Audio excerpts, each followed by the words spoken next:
Hello and welcome back to the Play Free Later Gaming channel. Today I got another video in my series of the 9-minute guides because you're a Raid Shadow Legends player, alright? You've got maybe 5 minutes to do something else before you gotta get back in the game and back on the grind, right? All your time goes to Raid. You don't have time to be watching YouTube videos like this to get better or, eat food or go outside. You don't have time. Put that aside. It's not relevant. It's not worth it.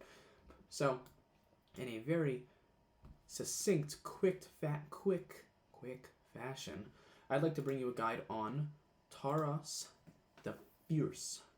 He's so fierce. He's been stirring up the community lately. There's been a lot of hot buzz around him. So in this guide, as it stands, will give you, an overview of the kit, how I would mostly build him, how I would recommend, where I think he excels at in the game, and then sort of a general summary, my thoughts. But to take a really quick abridge, sort of address some of the more recent things that are coming out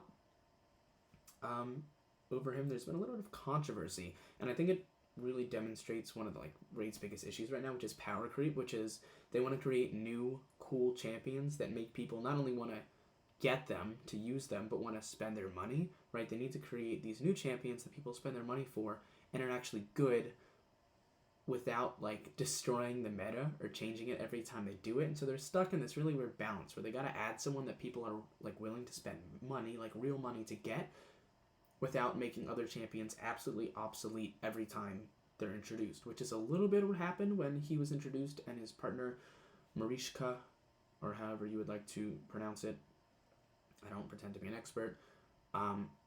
So it was a little bit what's going on with these two, but they recently came out with a statement saying they're not planning on nerfing it anytime soon, especially since this is one of the other things, right? When you promote this big champion, you let them in, and then you realize they're kind of overpowered, and you might want to nerf them, but you also just encourage a lot of people to go out and spend their money to get them, and now you're just gonna nerf it. Aside from the resources that people spent, let's say someone spent all these resources to get him to level 60, and then they nerfed him, and now it's I just wasted, okay, but what about the money that people spent to get him? Because he was just on a 10 times. I pulled him a week before on the 2x voids.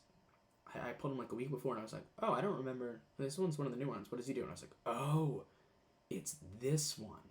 So I got him right before, which is really nice. I get to make this little video on him now, which is really nice that I was able to pull this top tier nuker that's breaking the meta. Right, this is the 4th Void champion I've pulled from a shard in almost 3 years.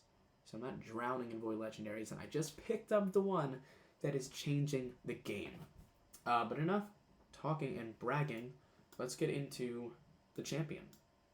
So he's a Void legendary, which makes him instantly very hard to pull. Legendary HP based, Banner Lords. Base stats, solid, right? Not the highest of anything, but overall, good, right? Solid HP for an HP-based legendary. Good defense. Speed's a little on the lower side, but, workable. And then he's got 63% crit damage, the most you can have as a base stat. So, A1. Attacks one enemy 2 times. Has a 40% chance of placing a 50% decrease attack debuff for 2 turns, which is really cool. It's 2-hitter, which means it's a pretty consistent decrease attack. This will work well for bosses, clan boss. Not anywhere where you need really a really big AoE decrease attack. He's not going to be giving you that for broad wave coverage. But for bosses, he's going to be providing it consistent enough that you can rely on him. Additionally, each critical hit fills the turn meters of all allies by 5%. This also fills his turn meter, as I'll show. So it should be your whole team, which you're going to be building with 100% crit. He's void, so he can't weak hit. So every time he uses this A1, everyone's getting a 10% turn meter fill increase, which is cool, but it also instantly makes him really hard to speed tune with these sort of inconsistent turn meter fills. So I think he has a lot of really cool potential in clan boss, but it's going to make the the geniuses, not me, but it's going to make the geniuses who put it all together, it's going to make it slightly harder for them to speed tune it because he's going to be increasing turn meters. Right? That's what you got going on the A1.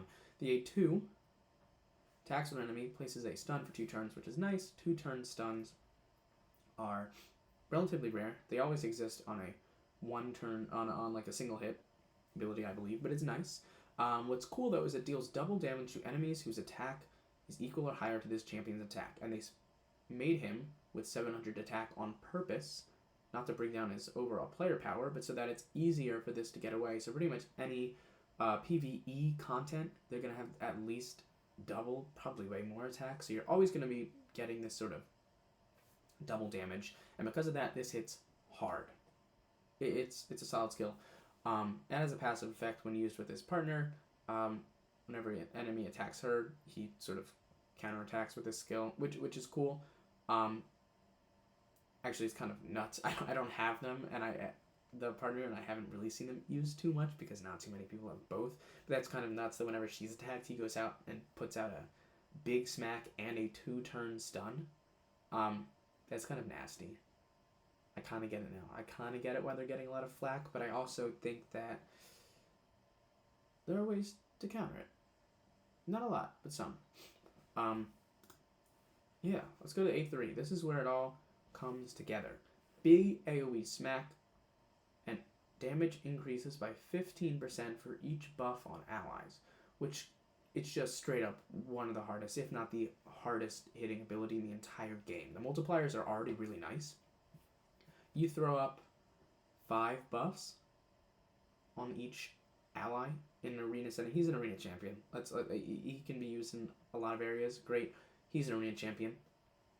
Getting 5 buffs on your 3 allies is not crazy. That's 15 buffs. 15 and 15 is 225% extra damage. It's massive. And you're going to stack more and more, right? Big damage. And it increases the duration of all buffs by 1 turn afterwards. So not only are you doing this massive smack, you're then extending all your buffs that your team stays protected even afterwards, right? Seer has a similar thing. I don't think it's quite a fair comparison because this is sort of a big smack. The argument being made is that his increases buffs while hers actually gets rid of all your buffs afterwards. So it's like, not only is he doing the damage, but he's also like keeping your team alive longer, which is true, but Sears is also a enemy max HP hit, so it sort of has the potential to do a lot more in sort of PvE content. So I think they're used in different roles where it's not exactly comparable. Like, he's going to start outclassing Seer. I don't think that's exactly the case, but it is nuts that you bring this big hit and you do that. And then he heals himself by a certain amount, 5% for every buff, and it restores his decreased max HP, which he is a passive. Well, I'll jump to it right now. Here we go, the second one. So he takes 50% damage just total. Makes him super hard to kill, super hard. He's already an HP-based champion with a bunch of HP and a bunch of defense, and he just straight up takes 50% less damage. Right? But what happens is on the A3 is he sort of, well, with the passive, his max HP gets decreased when people attack him. It's sort of like the trade-off. It's like you take less damage, but also your max HP gets decreased. And that's where the A3 comes in. It sort of heals that back up for himself. But the damage reduction you get vastly outweighs the little bit you lose from the max HP reduction when you get hit. It's crazy. It's really nice synergy. It's one of the best passives in the game. And then he has another one, and it's also a good one. So the active effect is it places a fear on all enemies from, you can read it, from those factions at the beginning of a round, and you cannot resist it. So you just straight up just throw a fear out on a couple people, Duchess, Candy, anyone you want in the factions. You do have to be wary is that you can accidentally just proc the counterattack, which isn't that big of an issue because you're not going to die because you have that other passive. But if you throw out, I think it was Cupidus or something. I don't know, it was one of the teams. I threw out a fear and then someone proc the counterattack. So just be wary of that. That can happen. And then the passive effect, which is really nice, is that when it attacks, it decreases the enemy's attack by 10%, up to 50%, 25% against bosses for the round. So in Arena, if you survive let's say, I don't know, there's a Hefrak smacks you live because you have this crazy inbuilt passive that keeps you alive, you've just reduced his attack. So not only have you lived, but now every time he attacks you, he's slowly just getting weaker over time.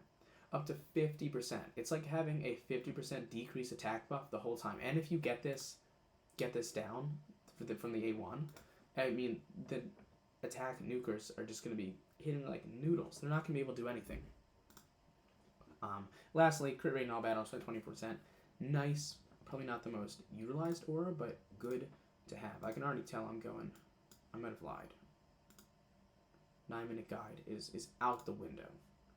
Apparently I'm a hypocrite, and I cannot follow the purpose of my own thing of making short stuff because I don't know. Maybe this guy's just a lot to talk about. I went on a tangent about the power creep, so that doesn't count in the time. So you've got your Taurus, you understand his kit. How are you gonna build him? You're gonna build him to do damage. That's where he excels. That's where all the controversy is coming over because he's just doing too much damage. So you want to make sure that you're at the level to do too much damage. And so the way to do that in this game with PvP content, which is where he excels in the arena, which I've alluded to a little bit, I'm going to say it explicitly in a few minutes, you want to stick him in Savage. It lets him ignore 25% of the enemy's defense. It's pretty much how you enable any damage dealer, assuming they don't already have big sort of ignore enemy percentage in their skills. It's one of the big ways to increase their damage. And it makes him hit like an absolute truck, right? So I have him in Savage and then Resilience because I just had some good Resilience gear around. Here's what I'm working with it. He's got pretty much 70k HP, which is good. 2.6k defense, great. It's not the tankiest build ever, but it's enough, especially with his passive, right? The passive where like he can survive anything. You already have someone this tanky. Plus the passive, he's staying around. He's going to be hard to kill. Speed, just about 200 speed. This can definitely be lower, right? He's using the nuker setup. He already doesn't have the greatest base speed. So if he's only at like 180 speed, 140 speed, probably still be okay. Right, if I switched him out of speed boots and put him in HP boots and still kept around 180 speed, it'd still be pretty good.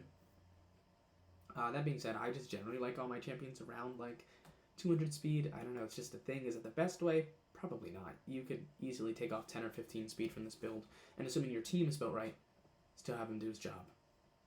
100% crit rate. I got it on the dot. Very nice. No crit wasted. Means he's always going to be critting Void Champion.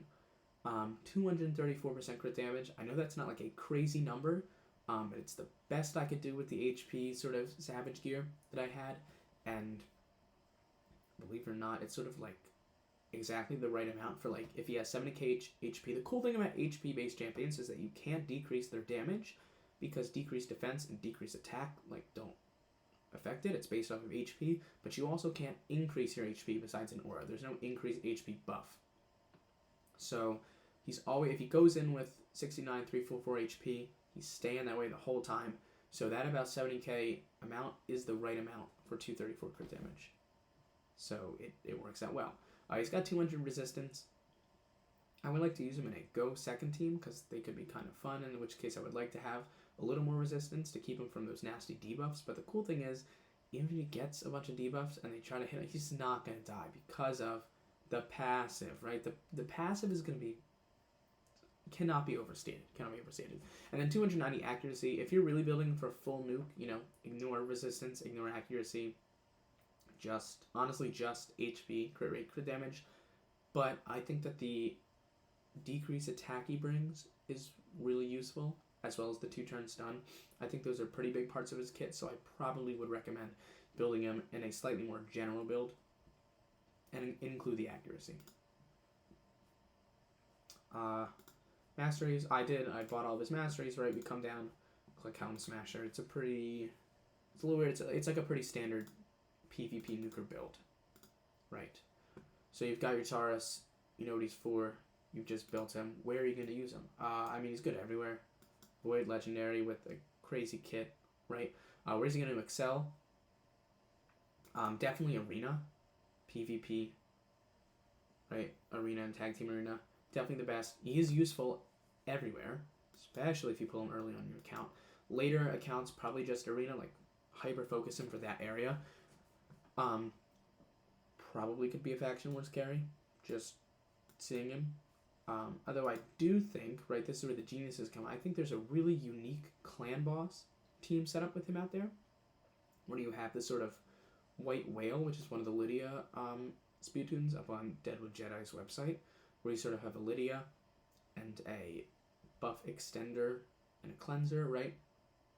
So I think having him with a Lydia and a Pythion, and then you fit in 2 other people in the slots, right? Sort of the whole point is you're going at a 2-to-1 ratio. He's bringing you the decreased attack, and he's decreasing the clan boss's attack even more, right? And you just build a ton of buffs around your team, so every once in a while he just absolutely smacks. He helps extend your buffs, so you have no risk of them running off to make your team affinity friendly.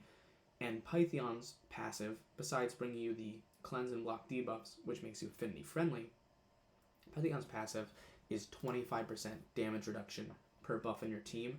I think there's a really cool synergy. I think the team I had in mind was like a Lydia, a Taurus, a Pythion, a Tyrant, because Tyrant brings you ally protect, increased defense, which are 2 other ways to help your team stay alive. And he's bringing an HP burn debuff, and his passive is that when a target's under HP burn, it decreases the damage by 10%. So then you've got the strengthen from Lydia, pretty much the strengthen from Pythion, the ally attack, the ally protection, the increased defense, the damage reduction from Tyrant, and then if you get actually the guy that's in the tournaments, this is a crazy tangent, but if someone is actually listening through and picking it up, ooh, we got the spinning wheel. I don't know if I should have done that. Ooh, I'll talk through. So, actually, as soon as it pops up, I'm gonna get out of it because I don't trust it. If you can get, see, Sacred Order, Corvus, right? You can get Corvus in there. He's bringing you your 3-turn extension of debuffs. Now you've got, and like that's one of the roles for the team, and his passive is that when he's adding poisons, it decreases the damage they do by 25%. Like, it stacks up. You've got the strengthen, the increased defense, the ally protect, the passive from Pythion, the passive from Tyrant, the passive from Tor. Like, it's just a combination of like crazy stay alive buffs as well as the passives. And I think if you utilize all of them together, you just won't die, right? Especially because the attack is being decreased even further than normal by why am I forgetting the name now? By Taurus, right? Taurus. Though I just think it'd be crazy. There's a little bit of healing in that team, right? Through through Pythion. That would be the only thing, is that once you get hit, you wouldn't take a lot of damage, but you would sort of stay at that level. I don't know if Pythion does enough healing through his skills, sort of make that work. But I think, there you go, Theorist out there, make that a thing. I think that can be a really cool clan boss team. Arena. This is the point. So I actually just cracked. I've dropped a little bit because I broke into Plat Arena for just like a little bit with this team that I have with Taurus, because here's one, just Taurus and Marishka. Here's Marishka. See if there's any other. I'm way up high in gold 5. Some of these teams are like brutal. And he's got me higher than I ever have, right? My defense is the same team I use on offense, right? Taurus, Mithrala, Sifi, Prince Kaimar, is sort of speed, sleep everyone, buffs, nuke. So let's see if we pick a couple battles here. Let's see. I don't want to embarrass myself. We should, as long as we're fast and the same. And actually, that's the cool thing, is that this is designed to be sort of a go first, smack and run. But the cool thing is, because you're using a bunch of tanky champions, if you can essentially play a go second style. So there goes the freezes out there. The fears. The fear actually procced on Kaimar. That might have been huge, right? And then Taurus, boom, 150, 160k up across the board. No decreased defense or weaken, right? Just in that inbuilt savage. Let's see about this one, right? So even if you fail, that sort of go first. You got 2 fears. Let's see if any of them proc. Oh, it doesn't matter. We're faster. We're just gonna end. Boom. Big hits everywhere. Rotos, of course, can tank 1 hit. Fear procced. I mean, he's just sitting there now, right? So we just run through. Right, so this team is really nasty. Really nasty. It's really hard to deal with on offense and defense. Let's try... This is like a really tanky team, right? So let's try this. You go and you smack. If you don't smack, you're still built to take a hit, and you just reset and you do it again. Necrets and Stone Skin, that can be a bit of an issue. Let's see. Yeah, so because Necro was in Stone Skin, the Leorius did not go down. However, with the bunch of shields, and I have Mithril and a shield set for extra buffs and for more coverage. There we go, the big nuke again. There's Leorius. It barely even touched the majority of the team. And I mean, this is just a wrap up, right? This is high gold 5, just easy. Easy mopping up teams. This one, so I'm pretty confident we're going to have a Stone Skin set on Mortu. Sort of just a Duchess passive. Necra keeps us alive. This one I think we win, but I don't think it happens in the first shot. Interesting. Necrit's actually protecting Duchess because Mortu has the Stone Skin. So there we go. Reset.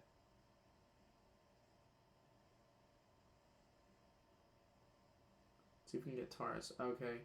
Duchess revives. Doesn't matter. We just nuke again. Now we just have Mortu got hard shut down by the weak hits. And Duchess has already used her revive.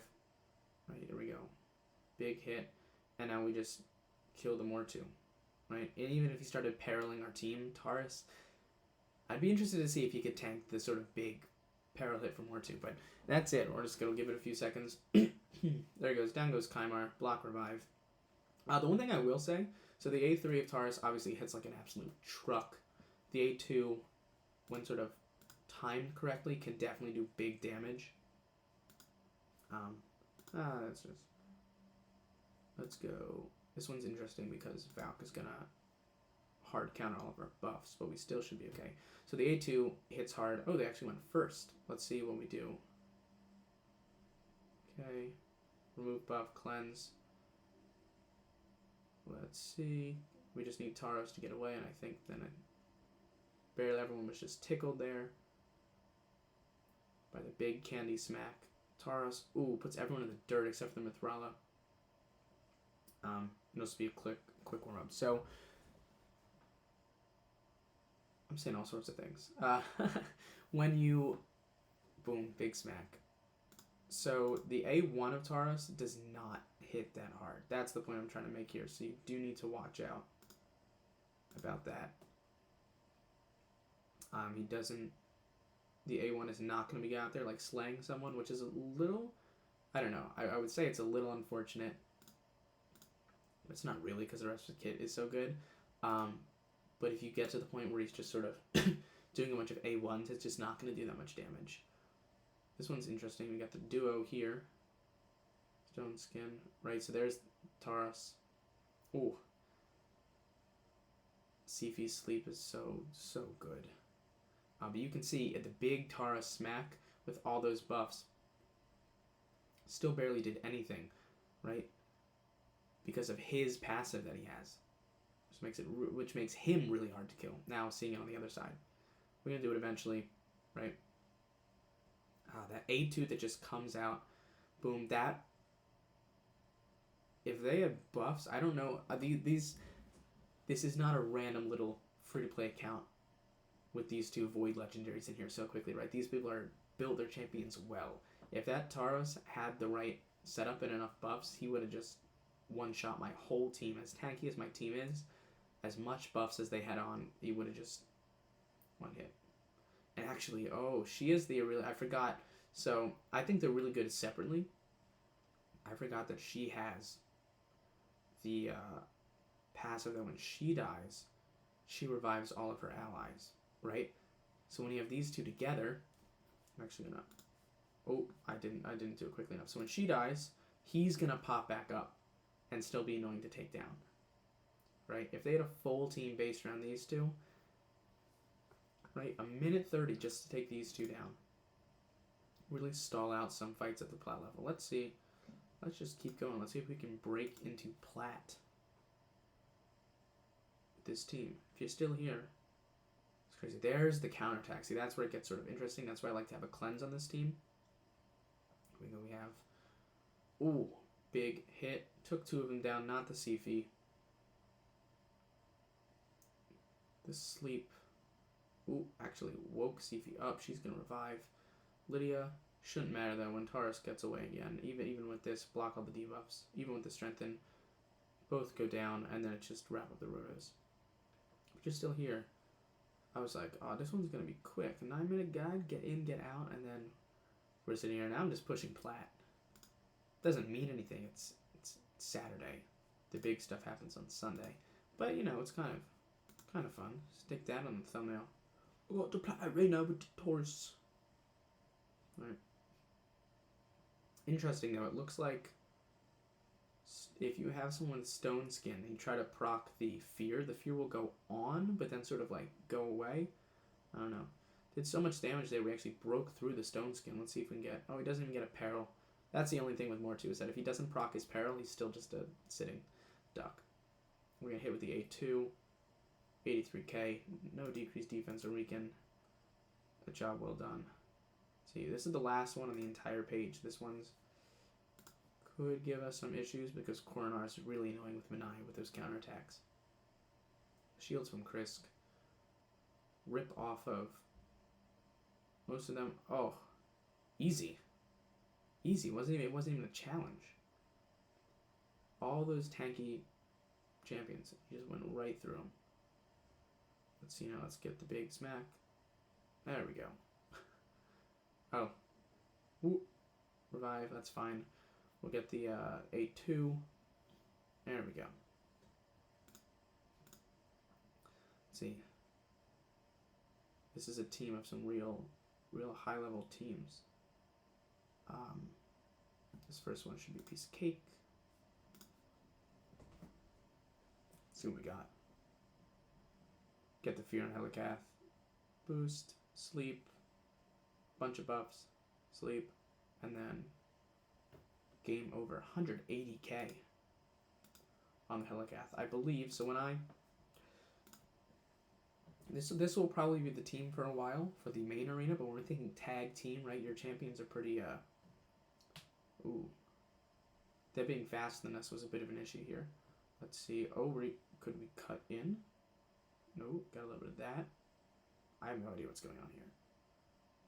There you go. So that's an instance where sort of they were faster and they did enough. It was the Madame, the way that she was able to rip our buffs off is what did us in there. Once I get through, I'm not going to do tag team because it's annoying and it takes a while, right?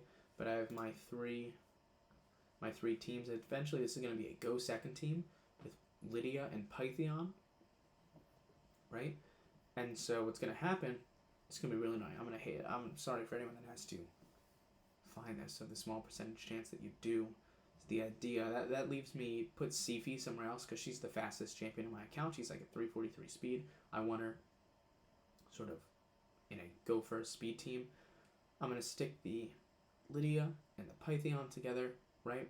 Mithrala's in the shield set with Taros, and it's just Lydia's bringing a big resist aura. That means that we resist all their debuffs. They try to hit us. We got the shield. We have tanky champions. Taros has got his passive. Pythion has his passive. They're just going to tickle us, right? Then we get to throw up our buffs. Lydia's going increased speed and strength, and she's throwing decreased defense and weaken, so there's like no chance that anyone survives. Mithrala is going to throw up increased attack and increased defense. Tart is going to nuke and extend all those buffs. Pythion was bringing a cleanse and a block debuffs and some healing, right? So we just soak up everything. We get a full cleanse, reset, throw up all the buffs, do a big smack, and if somehow they're still alive, it's going to take a lot to clear my team off the floor at this point because we're stacked with buffs. Taurus is hard to kill. Pythion's got his passive, right? So you see the way that like it clicks in. We have this new go second meta. We have all of these champions that are just built to last and last a long time, and they're really good at it. Those sort of go first big hitter teams not seen so much anymore, unless you have Taurus, clearly, because he's just ripping through teams like it's nothing. I think that's going to do it. I mean, we're about at 30 minutes. Crazy. I think it'll be the longest video I've ever done. Sitting here talking for all that time. So I think that'll do it. Thanks so much for watching. Comment. Who else would you like to see a guide on? You might have forgotten. This was a guide on Taurus. Let me know who else you'd like to see a guide on. And I'll catch you next time. Peace.